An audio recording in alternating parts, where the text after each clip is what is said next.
120 शब्द प्रति minute. Dictation start होगी 5 सेकंड में।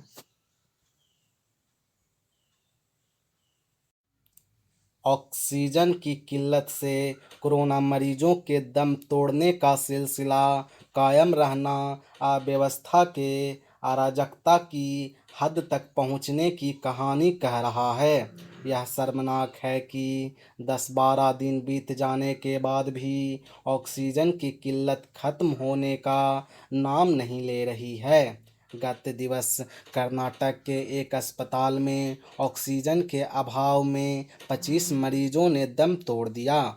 इसके पहले इसी तरह की घटनाएं देश के विभिन्न अस्पतालों में घट चुकी है, जिनमें तमाम कोरोना मरीजों की जानें गई हैं।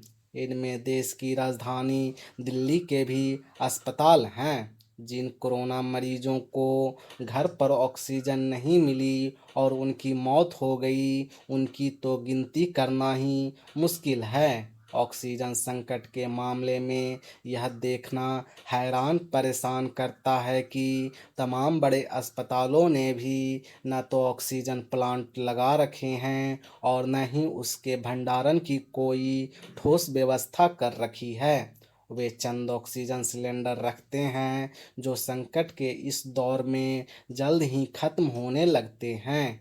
यही कारण है कि वे रह रहकर ऑक्सीजन की कमी की गुहार लगाते दिखते हैं। यह और कुछ नहीं, अस्पतालों की आपराधिक लापरवाही ही है। सवाल है कि ऐसा कोई तंत्र क्यों नहीं जो इसकी निगरानी करता हो कि अस्पताल जरूरी संसाधनों से लैस हैं या नहीं। पैरा अस्पतालों के नकारापन के लिए कहीं न कहीं वह तंत्र भी दोषी है जिस पर उनके संसाधनों की गुणवत्ता की जांच परख की जिम्मेदारी है। कम से कम अब तो उसे चेतना चाहिए और यह सुनिश्चित करना चाहिए कि अस्पताल ऑक्सीजन जैसी ज़रूरी चीज़ से भली तरह लैस हों, क्योंकि इसका भरोसा नहीं कि संक्रमण की तीसरी लहर कब दस्तक दे दे।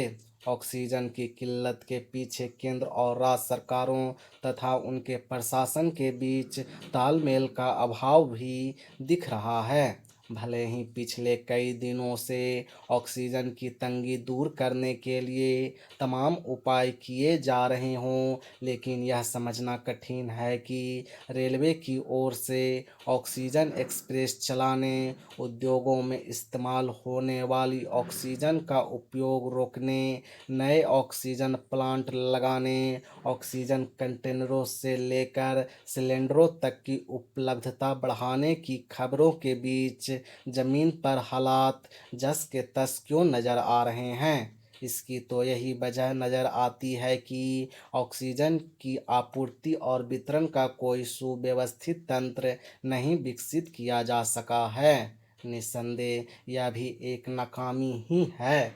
जब हजारों लोगों का जीवन संकट में हो, तब तो किसी को खास तौर पर यह देखना चाहिए कि राहत बचाव का काम अपेक्षा के अनुरूप हो रहा है या नहीं।